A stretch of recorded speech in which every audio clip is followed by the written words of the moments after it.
ঐকমত্য কমিশনের সঙ্গে রাজনৈতিক দলগুলোর বৈঠকে এখনো পর্যন্ত কোনো প্রত্যাশিত অগ্রগতি হয়নি বলে মন্তব্য করেছেন জাতীয় ঐকমত্য কমিশনের সহসভাপতি অধ্যাপক আলী রিয়াজ।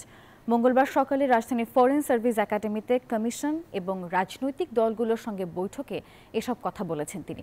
আরও বলেন, জুলাই মাসের মধ্যে যেন সনদ প্রণয়ন করা যায় সেই লক্ষ্যেই সবার সহযোগিতা প্রয়োজন। জানান, সংস্কার প্রক্রিয়া ব্যর্থ হলে এই ব্যর্থতা শুধুমাত্র কমিশনের হবে না, বরং রাজনৈতিক দলগুলোর ওপরও এই ব্যর্থতার দায় বর্তাবে। এছাড়া মৌলিক বিষয়গুলোতে রাজনৈতিক দলগুলোকে দ্রুত একমত হওয়ার আহ্বান জানান অধ্যাপক আলী রিয়াজ।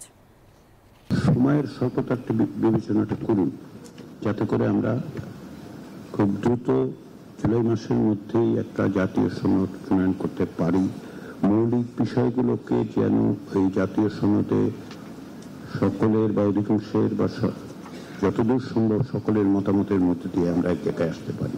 কমিশন কোনো আলাদা এন্টিটি নয়, আপনাদের আমাদের সকলের অংশীদার। ফলে যদি আমরা কোথাও কোথাও ব্যর্থ হই, সে ব্যর্থতা আমাদের সকলের, কমিশনের একার নয়। বান্ডেল থাকলে প্রতি সেনমানিতে টাকা বাঁচবে। বিকাশ সেনমানি বান্ডেল কিনে জিতুন প্রতি লেনদেনে।